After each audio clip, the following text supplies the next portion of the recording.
السلام عليكم ورحمة الله وبركاته.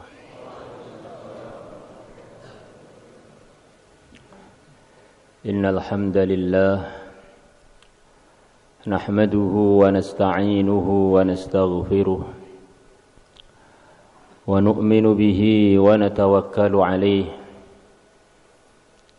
ونعوذ بالله من شرور أنفسنا ومن سيئات أعمالنا من يهده الله فلا مضل له ومن يضلله فلا هادي له أشهد أن لا إله إلا الله وحده لا شريك له وأشهد أن سيدنا ومولانا محمدا عبده ورسوله لبنة التمام وبيت القصيد اللهم صل وسلم على سيدنا محمد وعلى آله وأزواجه وصحابه والتابعين والناصرين لدينه إلى يوم الدين أما بعد فقد قال في كتابه الكريم ومن يطع الله والرسول فأولئك مع الذين أنعم الله عليهم من النبيين والصديقين والشهداء والصالحين وحسن أولئك رفيقا ذلك الفضل من الله وكفى بالله عليما وقال النبي صلى الله عليه وسلم إن الله اختار أصحابي على العالمين سوى النبيين والمرسلين أو كما جاء في الحديث. Para hadirin, suatu hari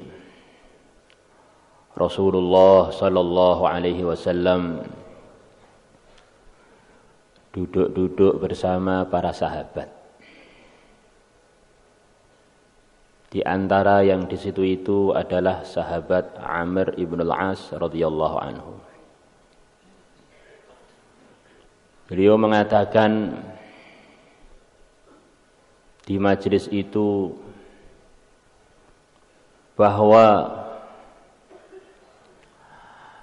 agama Islam ini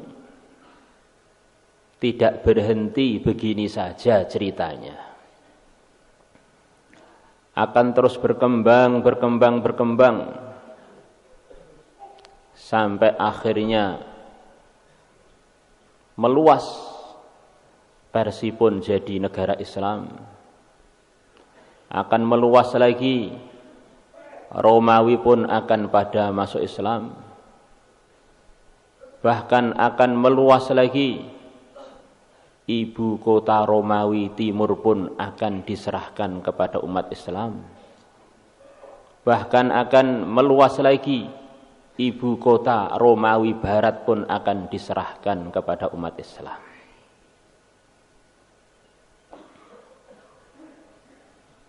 Ibu kota Romawi Timur yang biasa dibahasakan dalam bahasa hadis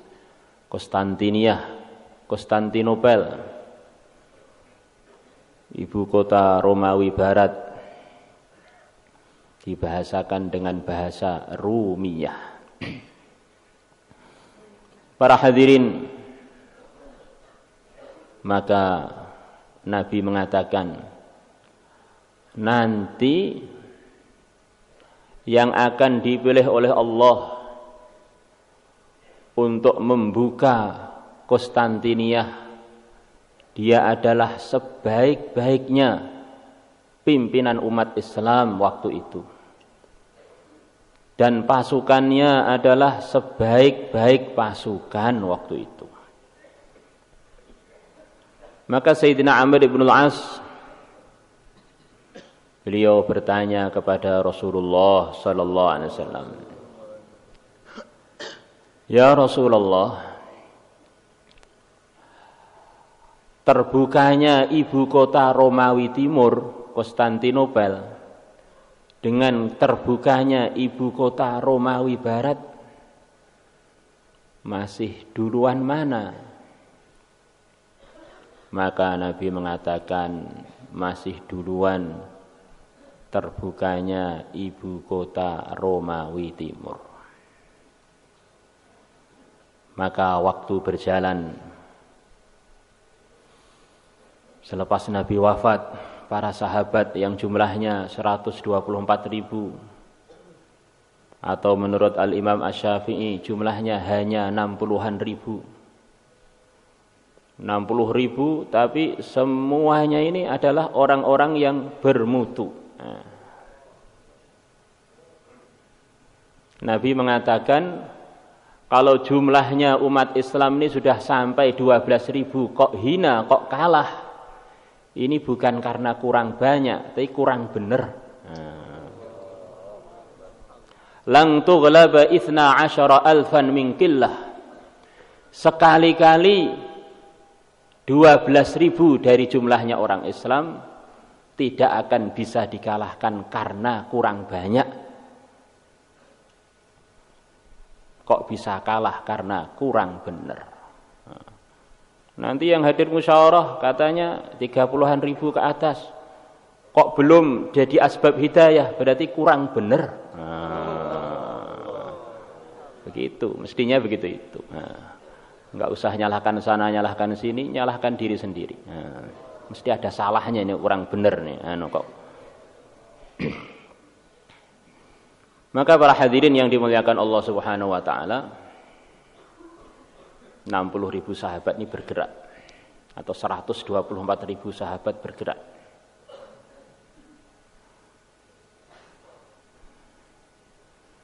Ini Nabi ini Sayyidul Anbiya, itu diceritakan dalam sebagian kitab fikih, itu kitab I'anatul Talibin kurang lebihnya. Jumlah jenggotnya Nabi itu katanya 124.000 helai. Sesuai dengan jumlahnya santri beliau dan sesuai dengan jumlahnya para nabi. Sayyidul Anbiya. Sampai akhirnya yang wafat di Hijaz, Makkah, Madinah dan sekitarnya hanya 10-an ribu bergerak. Abu Ayyub pun mendengar sabda Nabi tadi. Akhirnya beliau pengen untuk jadi salah satu orang yang dijadikan asbab terbukanya Eropa Timur. Maka beliau pun bergerak. Padahal umur beliau waktu itu sudah di atas 80 tahun. Kalau beliau mau naik kuda sudah kesulitan. Sampai dibantu. Maka putra-putranya dan teman-temannya bilang, Abu Ayyub, Tuan itu kan sudah banyak berjuang bersama Rasulullah sallallahu alaihi wasallam.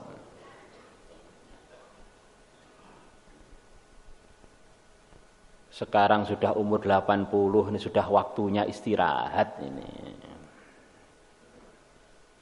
Maka beliau bilang, sebetulnya saya ini juga ingin istirahat, tetapi perintah Allah ini enggak membolehkan saya istirahat. Ingfiru khifafa wa thiqala. Berangkatlah kalian berjuang dalam keadaan ringan dan dalam keadaan berat. Ringan waktu saya muda dulu sudah tak lakukan, pergi kemana-mana. Lah waktu berat ya waktu saya tua begini ini, maka saya berangkat juga walaupun tua. Maka beliau berangkat sampai akhirnya beliau wafat di Eropa, dikuburkan di sana, di daerah Siprus, ya, di daerah sana, kurang lebih. Maka apa yang dijanjikan Nabi menjadi kenyataan. Selepas Nabi wafat, zaman Sayyidina Abu Bakar radhiyallahu anhu, sebagian Romawi dan sebagian Persia sudah mulai masuk Islam.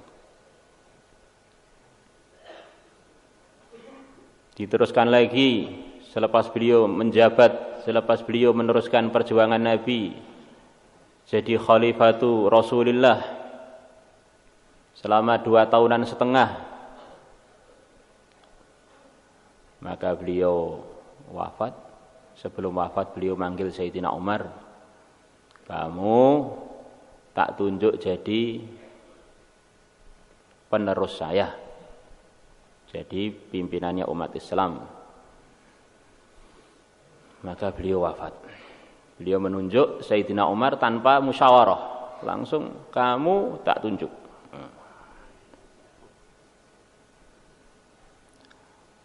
Sayyidina Abu Bakar yang dikatakan Nabi, umatku yang paling sayang pada umatku ya Abu Bakar itu. Maka Sayyidina Umar bilang, kok kamu nunjuk saya gimana? Saya yang tanggung jawab di depan Allah. Saya lebih tahu siapa yang layak meneruskan selepas saya ini. Enggak ada, seperti kamu enggak ada. Maka Sayyidina Umar mimpin. Sayyidina Umar ini kata sabda Rasulullah sallallahu alaihi wasallam, Allahu ja'alal haqqa ala lisani wa qalbi Umar. Allah telah meletakkan kebenaran di hati dan di lidahnya Umar. Di ilmunya itu begitu dalam. Kalau ngomong enggak salah, kalau berpikir juga enggak salah. Sayyidina Umar. Bukan nabi, bukan rasul, tetapi ada kemiripan dengan para nabi dan para rasul. Tidak pernah salah dalam berfirasat dan dalam ngomong. Lau kana ba'di nabiyyun lakana Umaru. Andaikan selepas aku ada yang layak jadi nabi, tentulah Umar itu. Orangnya tinggi besar. Sayyidina Umar ini orangnya tinggi besar. Kalau berjalan seperti menunggang kuda. Jadi tinggi banget. Kalau naik kuda, kalau kakinya tidak diletakkan di tempat kaki di pelana itu, kaki beliau kalau dilepas itu sampai ke tanah. Ini ada sahabat-sahabat Nabi yang terkenal tinggi-tinggi. Sayyidina Umar, Sayyidina Abbas, Sayyidina Hamzah, Sayyidina Khalid. Ini gede-gede tinggi-tingginya, mirip-mirip. Maka beliau memimpin umat kurang lebih 10 tahunan. Maka Persia masuk Islam semua. Yang dulu mereka enggak kenal masjid, enggak kenal hidayah, kenalnya dengan api, nyembah api, maka mereka dapat hidayah di zamannya Sayyidina Umar. Romawi juga yang di daerah-daerah sekarang jadi Suriah, jadi Palestina yang menguasai daerah-daerah situ, Lebanon, Beirut, itu zaman Sayyidina Umar semuanya jadi negara Islam. Jadi masih mereka menyingkir pojok sana sampai daerah yang sekarang jadi Ankara di Turki sana. Ibu kotanya yang bagian timur dipindah ke sana, tergeser zaman Sayyidina Umar. Sayyidina Umar wafat, diteruskan Sayyidina Uthman, diteruskan Sayyidina Ali, terus umat ini terus mendominasi pengaturan di dunia ini. Khulafaur Rasyidun 30 tahun, kemudian Bani Umayyah 150-an tahun, diteruskan lagi oleh keluarganya pamannya Nabi, Bani Abbasiyah, yang Nabi sudah menjanjikan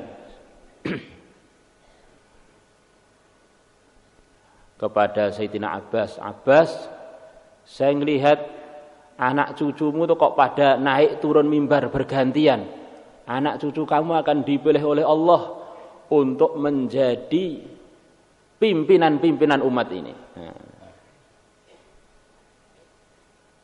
Maka benar akhirnya pas 150 tahunan selepas berkuasanya Bani Umayyah diganti dengan cucu-cucunya Sayyidina Abbas, Bani Abbasiyah, Khalifah Harun ar-Rasyid, Bani Abbasiyah, Khalifah Al-Ma'mun, Al-Amin, dan seterusnya.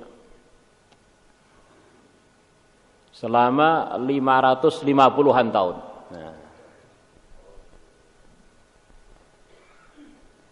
Janji Nabi Konstantinia terbuka belum terwujud.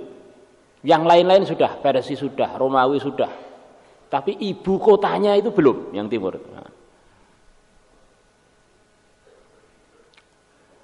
Sampai akhirnya ada cerita, ada seorang laki-laki namanya Utsman, Haji Utsman. Nah, laki-laki soleh, dia ini pengen menikah.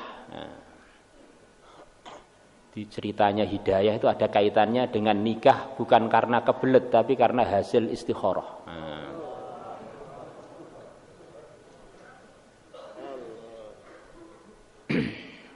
Nah kalau hasil kebelet kok enggak boleh Pak? Ya boleh, ketimbang nabrak tembok. Nah, ada jalur-jalur yang halal. Nah.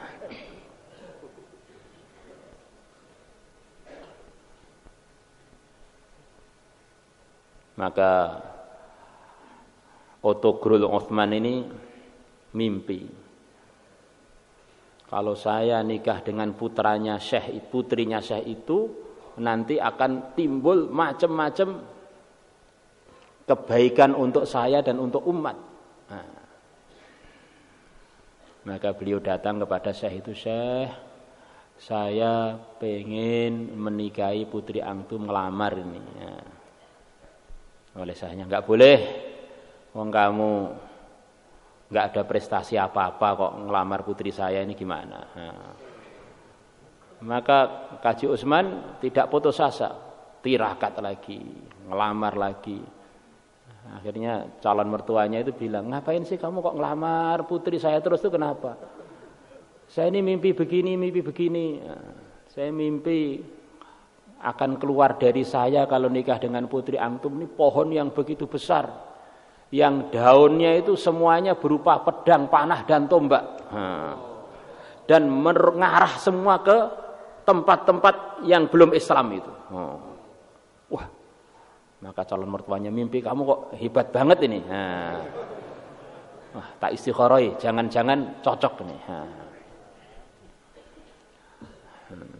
Maka akhirnya diistikharoi, syekhnya mantep. Oh, ini sepertinya mimpinya beneran, bukan sekedar karena apa itu ngantuk waktu bayan, bukan ternyata. Maka akhirnya dinikahkan. Maka dari cucunya Utsman ini muncullah raja-raja Daulah Utsmaniyah.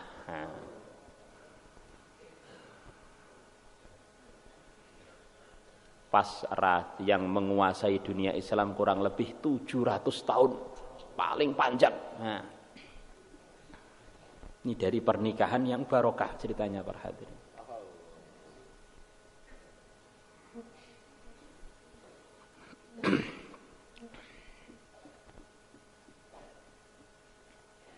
Maka pas di cucu beliau yang kesekian ada yang namanya Muhammad. Muhammad ini bapaknya namanya Murad. Nah, umur 17-an tahun dipanggil oleh ayahnya. Saya ini berfirasat bahwa cita-cita semua raja Daulah Utsmaniyah untuk daftar jadi penjebol ibu kota Eropa Timur ini nanti yang akan mendapatkan kamu, Muhammad. Nah, jadi semua khalifah-khalifah Daulah Utsmaniyah itu punya cita-cita biar jadi yang dipilih, yang disabdakan Nabi, sebaik-baiknya amir dan sebaik-baiknya pasukan itu. Nah, ini yang akan jadi kamu nih, insya Allah kamu itu.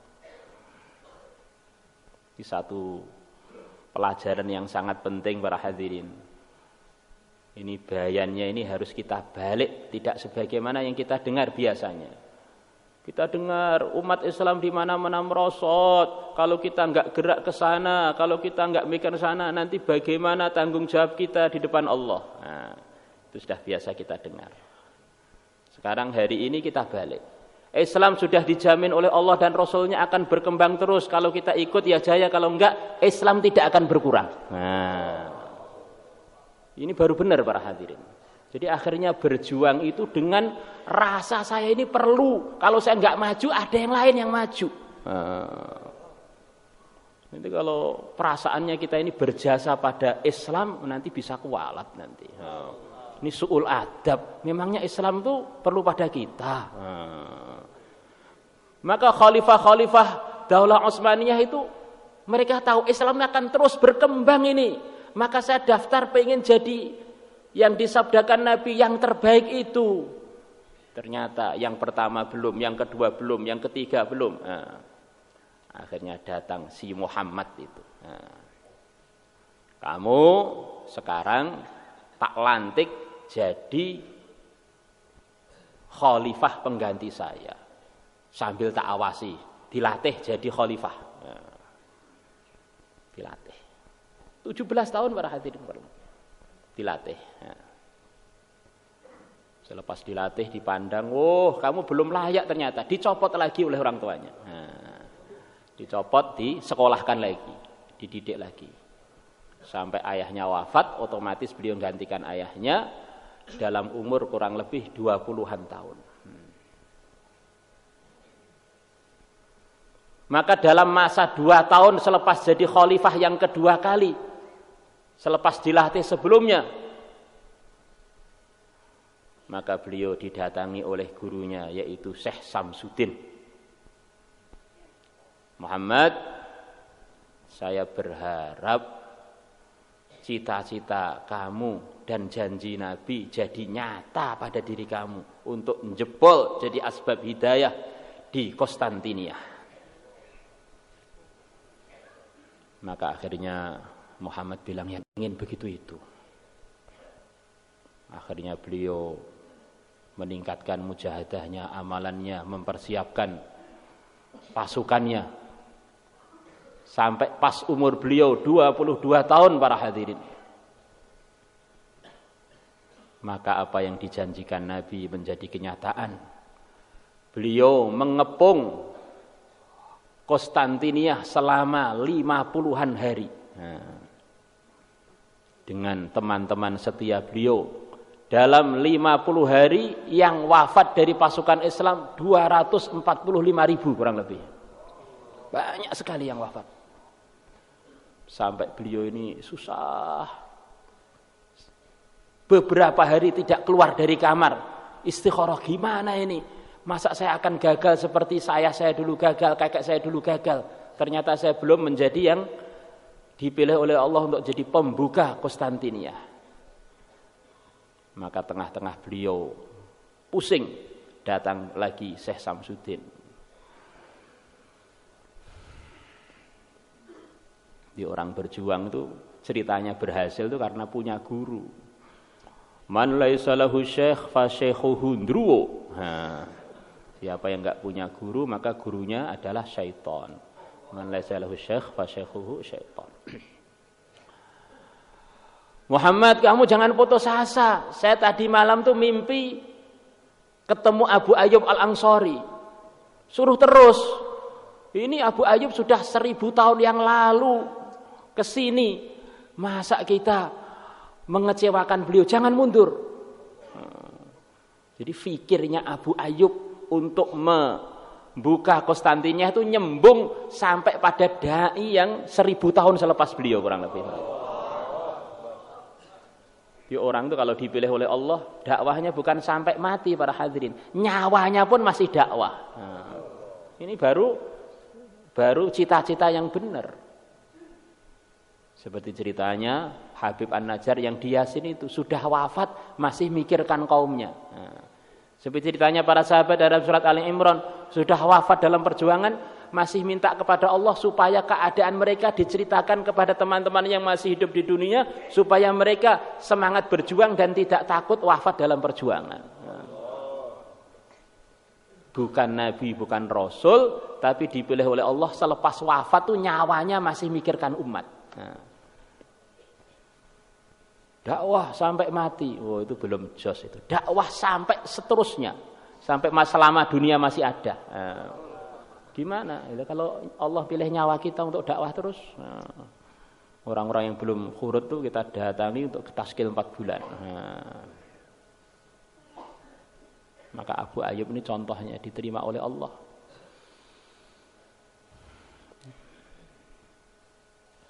Lah Kang Antum ketemu bagaimana? Iya, saya ketemu dengan beliaunya dan beliau bilang, kubur saya ini sudah di sini, sudah di perbatasan Eropa ini. Jangan sampai mundur itu. Muhammad tuh bilangin jangan sampai mundur itu. Nah. Akhirnya para hadirin yang dimuliakan Allah Subhanahu wa taala, beliau dengan Syekh Samsudin tuh menggali tempat yang dimimpikan itu. Akhirnya benar, ternyata di tempat itu ada kuburnya Abu Ayyub Al-Ansari yang sudah menghilang sekian abad. Nah, maka beliau jadi semangat lagi. Wah, Abu Ayyub aja suruh maju, kok saya mundur tuh gimana? Maju lagi. Nah.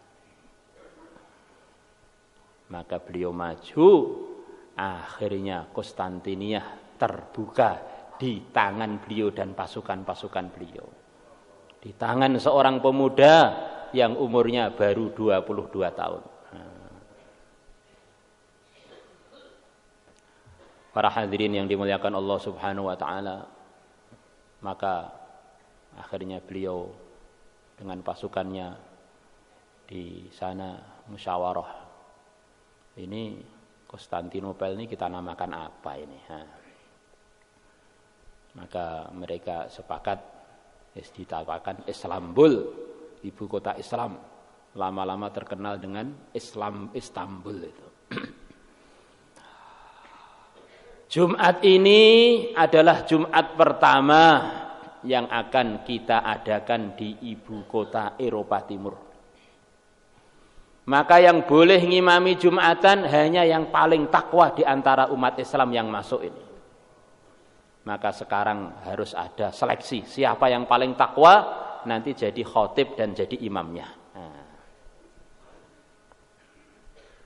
Maka beliau pengumuman seleksi pertama. Siapa di antara pasukan saya dan saya sendiri yang selepas akil balik pernah meninggalkan sholat fardu walaupun sekali, silahkan duduk. Enggak lulus seleksi ini berarti. Maka seluruh pasukan para hadirin tidak ada satupun yang duduk. Ini pasukan terbaik. Saya ini terbaik Pak, sudah sering berjuang. Lah sholat kamu sudah diqodho belum? Nah. Kalau kita punya hutang pada orang aja kita uber-uber kalau enggak bayar. Nah kita ini punya hutang pada Allah. Kalau enggak kita bayar kita mau lari kemana ini? Punya utang 10 juta aja Masya Allah kita uber-uber, kalau perlu kita marahi, kita ajak kelahi. Nah ini sholat sunnahnya lebih mahal dari dunia dengan segala isinya. Sholat fardunya dan itu diwajibkan pada kita, kita utang pada Allah belum dibayar, risikonya besar. Maka yang punya sholat qadha harus dibayar biar jadi sebaik-baiknya dai para hadirin. Kan ada perasaan dan ada kenyataan.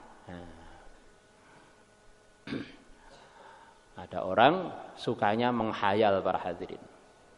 Maka dia ini beli telur.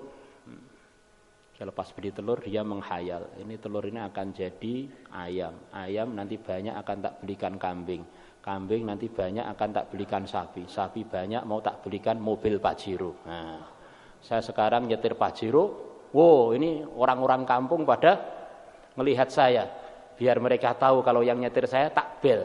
Akhirnya dia ngebel telurnya, bedin, telurnya pecah.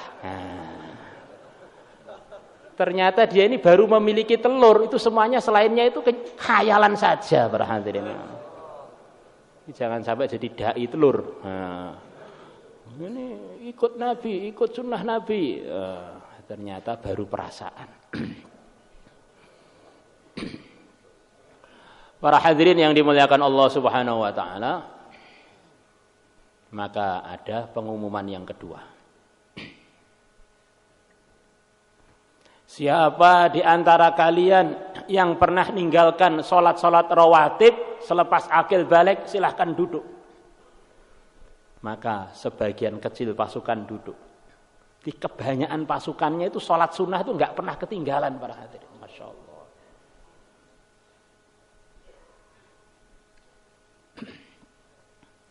Maka pengumuman yang ketiga lebih berat lagi. Siapa di antara kalian yang selepas akil balik nggak pernah bolong tahajud walaupun sekali, silahkan duduk. Maka semua pasukan duduk, yang tidak duduk tinggal Muhammad saja. Nah, ini sebaik-baiknya pimpinan itu full fardu, full sunnah. Nah, ini sebaik-baiknya pimpinan. Yang akhirnya dipilih oleh Allah untuk jadi pejuang saf awal dalam mengembangkan Islam, dalam memperjuangkan Islam. Maka akhirnya beliau ngimami sholat Jumat, jadi khatibnya sholat Jumat.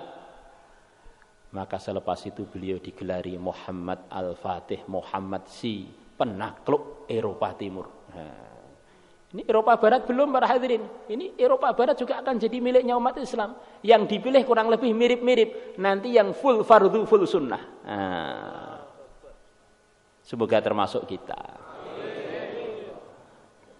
Nyiapkan diri kita.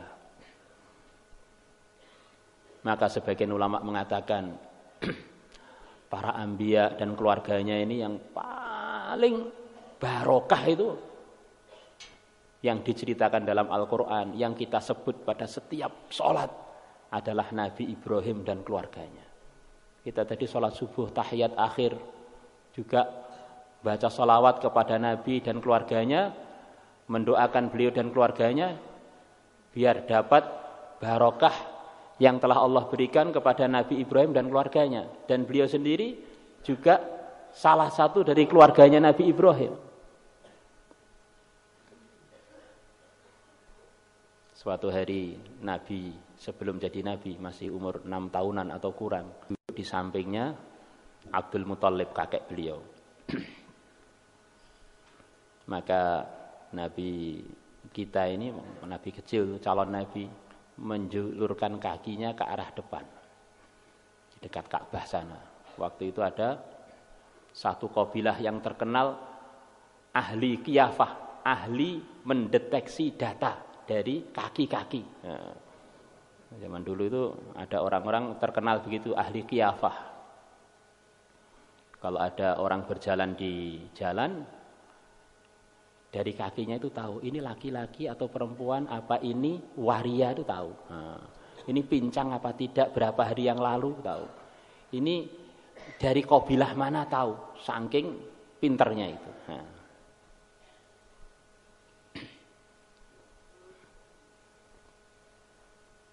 Yang terkenal kalau nggak salah diantaranya adalah kabilah Bani Mudlij atau Mudallij. Maka Nabi menjulurkan begitu itu, kakinya ke arah depan.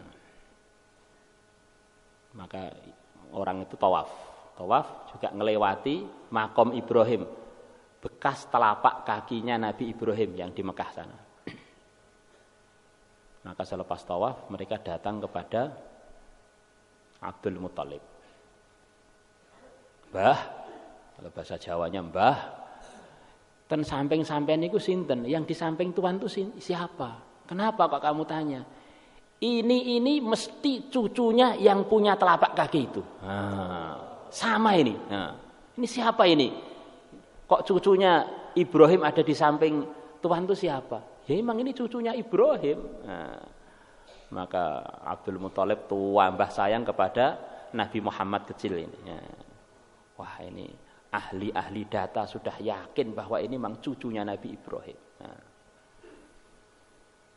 kita sholat, baca sholawat pada Nabi dan keluarganya, biar diberi rahmat dan barokah oleh Allah sebagaimana dalam Nabi Ibrahim dan keluarganya. Kita sholat sampai menjelang hari kiamat, umat ini sholat.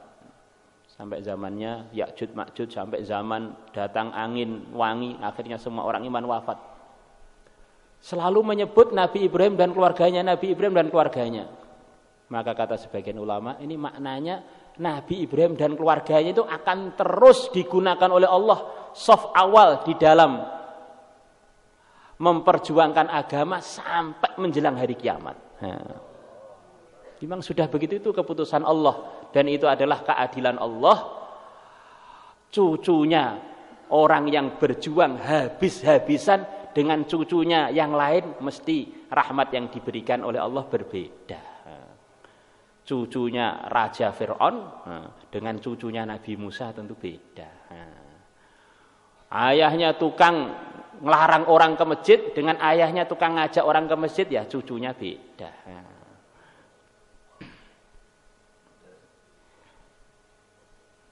Maka Allah Subhanahu wa taala memberikan macam-macam ujian kepada Nabi Ibrahim dan Nabi Ibrahim lulus.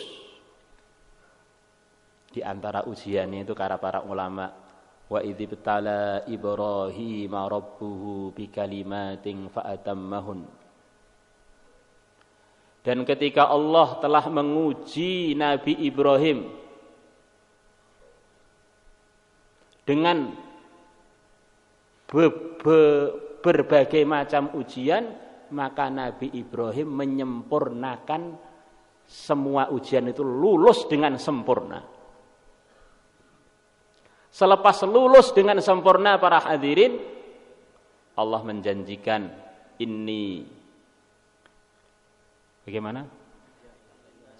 Inni ja'iluka linnasi imamah. Selepas lulus ujian, Allah berfirman, kamu tak jadikan pimpinan hidayah untuk manusia.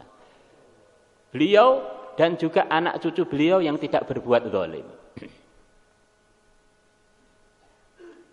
Kalau yang fardu-fardu itu para nabi itu memang selalu saf awal.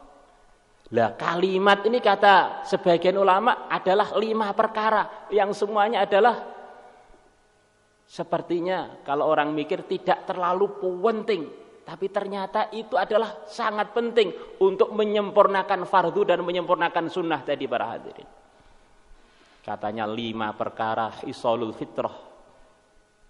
Nabi Ibrahim disuruh untuk berkhitan, 1. Nabi Ibrahim disuruh ngerapikan kumisnya, 2. Nabi Ibrahim suruh motong kukunya, 3. Nabi Ibrahim suruh nyabuti bulu ketiaknya, 4. Nabi Ibrahim suruh nyukur bulu kemaluannya, 5. 5 ini adalah ujian terakhir untuk beliau. Beliau rawat dengan sebaik-baiknya perintah Allah ini. Kadang-kadang kita ini berjuang, tapi kukunya masih seperti kukunya Gatot Kaca. Nah, ternyata enggak lulus ini. Nah. Berjuang, ternyata ketiaknya jembreng. Nah. Terus yang di dalam sarung lebih panjang lagi. Nah. Oh, ini ceritanya Nabi Ibrahim jadi imam ini diantaranya karena ngerawat hisolul fitrah ini para hadirin. Nah. Maka kita pengen dalam pagi hari yang mulia ini pengen latihan menyempurnakan semua perintah agama. Mulai imannya, mulai fardunya, mulai sunnahnya, dengan harapan kita dapat janji Nabi lewat hadis qudsi dari Allah, siapa yang berbuat begitu itu, wala in sa'alani la'utiyannah. Sungguh kalau dia minta kepada saya, kepada Allah, sungguh aku akan memberikan kepada dia. Yang janji itu Allah para hadirin. Bukan Pak Presiden, bukan Pak Bupati, bukan istri kita, bukan mertua kita. Yang janji Allah. Yang janji itu yang memiliki. Kalau selain Allah itu janji, kita jangan terlalu berharap kepada selain Allah. Keterlaluan nanti hasilnya itu kecewa. Karena makhluk-makhluk itu sebetulnya mirip dengan kita. Nahan tidur enggak bisa, nahan ngantuk enggak bisa, nahan 1-2 enggak bisa, nahan matinya enggak bisa. Jadi untuk dirinya saja itu dia enggak bisa mendatangkan manfaat madarat apa-apa, apalagi untuk kita. Nah. Maka untuk makhluk, arahan Nabi, kalau dengan makhluk itu, selain Rasulullah tentu saja dan pengikut Rasulullah, kalau nyinta itu sedengan saja. Ahbib habibaka haunan ma asa ayyakuna baghidaka yauman ma. Cintailah orang yang kamu cintai sedengan saja. Mungkin suatu saat dia akan menjadi orang yang kamu benci. Jadi kalau kita sedengan, andaikan nanti musuhan itu ya kecewanya enggak terlalu. Jadi kalau sudah terlalu cinta, akhirnya patah hatinya. Lah hati patah ya Masya Allah, semrawut hidup itu. Kita nggak usah patah aja sering susah. Ini kalau patah harus bagaimana? Abghid baghidaka haunan ma asa ayyakuna habibaka yauman ma. Cintailah orang yang kamu cintai sedengan, yang kamu benci, bencilah orang yang kamu benci sedengan aja. Mungkin saja nanti akan jadi orang yang kamu cintai suatu hari. Kita ini jangan sampai musuhan itu terlalu begitu. Jangan-jangan nanti jadi mertua kita. Akhirnya malu dulu waktu musuhan, pokoknya musuhan sampai cucu ke-7. Ternyata akhirnya lamaran dengan putrinya, malu kita. Ternyata kita malah perlu mau utang pada dia, malu kita. Sedengan aja kalau musuhan itu. Apalagi dengan umat Islam, ya jangan musuhan lah. Jadi orang-orang yang dipilih oleh Allah, para hadirin, untuk jadi asbab hidayah besar ini adalah orang-orang yang ditolong oleh Allah untuk menyempurnakan fardunya dan sunnahnya. Wala in ista'adzani lah. Sungguh orang yang begitu tadi, yang full fardu, full sunnah, kalau minta perlindungan kepada saya, pasti saya akan melindunginya. Inilah yang mau kita wujudkan pada diri kita, keluarga kita, perkataan kita, keputusan-keputusan kita. InsyaAllah semuanya niat para hadirin.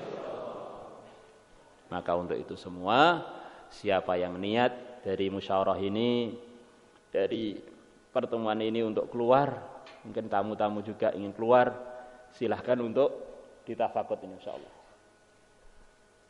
Ini ada taskilnya enggak ini pagi ini? Ada ya? Nggih, monggo insyaallah. Monggo. Silakan. Oh. Yang taskil maju ke depan apa berdiri saja? Maju ke depan aja. Insyaallah. Monggo insyaallah.